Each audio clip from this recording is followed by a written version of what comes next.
નવી વસાહતના સ્થાનિક રહેવાસીઓના જણાવ્યા મુજબ ગટરમાં વારંવાર અવરોધ સર્જાતા હોવા છતાં ભરૂચ નગરપાલિકા દ્વારા તાત્કાલિક અને અસરકારક પગલાં લેવામાં આવતા નથી। રહીશોએ અગાઉ અનેક વખત આ અંગે રજૂઆત કરવા છતાં ગટરની યોગ્ય સાફ સફાઈનો પ્રશ્ન યથાવત રહ્યો હોવાનું જણાવ્યું હતું। પાલિકાની બેદરકારીના કારણે ગત રાત્રે પડેલા વરસાદના પગલે ગટર ઓવરફ્લો થતાં નાળાની માફક ઘરોમાં પાણી ઘૂસી ગયા હતા, જેથી રહેવાસીઓએ ભારે હાલાકીનો સામનો કરવો પડ્યો હતો। આ ઘટનાને પગલે અનેક લોકોનો રોષ ફાટી નીકળ્યો હતો અને કેટલાક રહીશોએ સ્પષ્ટ શબ્દોમાં કોર્પોરેટરો સામે અસંતોષ વ્યક્ત કરતા જણાવ્યું કે આવતા ચૂંટણીમાં કમળને મત આપતા પહેલા વિચારવું પડશે। જોકે ઘટનાની ગંભીરતા અને લોકોના રોષને ધ્યાનમાં લઈ પાલિકાની ટીમ સ્થળ પર પહોંચી ગટર સફાઈની કામગીરી હાથ ધરી હતી। સાહેબ, અમારું સાફ સફાઈ કોઈ કરતું નથી અને અમે 3-4 મહિનાથી કમ્પ્લેટ આપી છે। નગરપાલિકાવાળા કોઈ આવતા નથી અને કોઈ અમારી ગલીની સાફ સફાઈ કરતા નથી।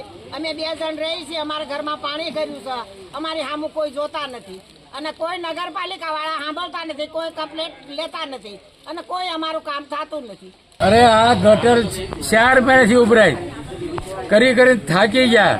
દક્ષા પેલે કહીને તો આમ કે લડવા તોડે એ શું છે, રોજ કરાવીએ ગટર રોજ કરાવીએ।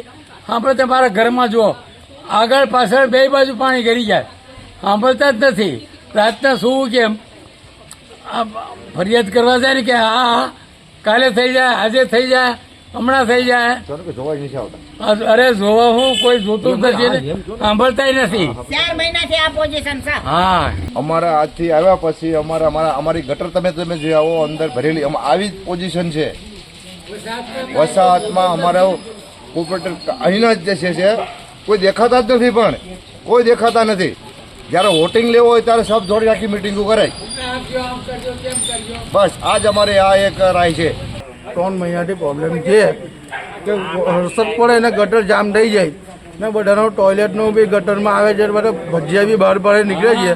હું પણ એના ઘરમાં પાણી ભરાઈ જાય છે। અમે કાઉન્સિલરને 10 ફેરી 15 ફેરી અમે કીધું કે ગટર સાફ કરાવો, તો કે ગટર સાફ કરાવે છે, કોઈ સાફ જ નહીં થતી ગટર ને। આ હવે અમે ભાજપના કમળને જોઈને વોટ આપીએ છીએ। હવે અમારે કાઉન્સિલર બદલવા પડશે ને બધું બદલવું પડશે અમારે, કેમ કે કામ જ થતું નથી।